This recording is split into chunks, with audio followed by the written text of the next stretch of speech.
ATM Azharul ইসলামের এমন একটি সুবিচারপূর্ণ রায়ের জন্য অপেক্ষা করছিলাম। সেই রায় দিয়ে আজকে আমাদেরকে তিনি আরো বেশি কৃতজ্ঞ এবং অলঙ্কিত করেছেন। সেই মহান রবের দরবারে হৃদয়ের গভীর থেকে শুকরিয়া আদায় করছি, আলহামদুলিল্লাহ। এদিকে এটিএম আজহারুল ইসলামের আলোচিত এই রায় নিয়ে সামাজিক যোগাযোগ মাধ্যমে ফেসবুকে নিজের ভেরিফাইড পেজে একটি পোস্ট দিয়েছেন অন্তর্বর্তী সরকারের আইন, বিচার ও সংসদ বিষয়ক উপদেষ্টা অধ্যাপক ডক্টর আসিফ নজরুল। ওই পোস্টে তিনি বলেন, নির্দোষ প্রমাণ হওয়ায় মুক্তিযুদ্ধকালে মানবতা বিরোধী অপরাধের মামলায় মৃত্যুদণ্ডাদেশ থেকে খালাস পেয়েছেন জামায়াত নেতা এটিএম আজহারুল ইসলাম। দণ্ডাদেশের বিরুদ্ধে তার করা রিভিউ সর্বসম্মতিতে মঞ্জুর করেছেন প্রধান বিচারপতির নেতৃত্বাধীন সুপ্রিম কোর্টের আপিল বিভাগ। আজহারুলকে মৃত্যুদণ্ড দিয়ে আন্তর্জাতিক অপরাধ ট্রাইব্যুনালের রায় এবং মৃত্যুদণ্ড বহাল রেখে এর আগে আপিল বিভাগের দেয়া রায় বাতিল ঘোষণা করা হয়েছে আজকের রায়ে। আসিফ নজরুল বলেন, এই ন্যায় বিচার প্রতিষ্ঠিত হওয়ার সুযোগ সৃষ্টির কৃতিত্ব জুলাই গণ আন্দোলনের অকুতোভয় নেতৃত্বের। এই সুযোগকে রক্ষা করার দায়িত্ব এখন আমাদের সবার। শেখ হাসিনার ছেলে সজীব ওয়াজেদ জয়কে অপহরণ ও হত্যা চেষ্টা মামলায় খালাস পেলেন সাংবাদিক শফিক রেহমান। 7 বছরের সাজার বিরুদ্ধে আপিল করে ঢাকা মহানগর দায়রা জজ আদালত থেকে খালাস পেলেন এই সিনিয়র সাংবাদিক।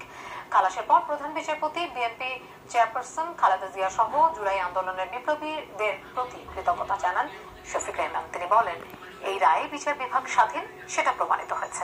তার আইনজীবীরা বলেন, রাজনৈতিক উদ্দেশ্যে মিথ্যা মামলায় সাজা দিয়ে হয়রানি করা হয়েছে তাকে। যারা মিথ্যা সাক্ষ্য দিয়েছিলেন তাদের বিরুদ্ধে আইনি ব্যবস্থা নেওয়ার কথা জানান আইনজীবীরা। এর আগে এই মামলায় 2টি ধারায় 7 বছরের কারাদণ্ড দেওয়া হয়েছিল শফিক রেহমানকে।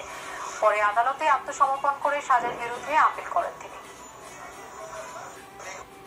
সর্বোপরি শ্রদ্ধা ও কৃতজ্ঞতা জানাই জুলাই বিপ্লবীদের যারা নিহত হয়েছেন, আহত হয়েছেন ও জীবিত আছেন, তাদের সবাইকে তাদের আত্মত্যাগের ফলেই আজ সত্যতা প্রতিষ্ঠিত হতে পারল।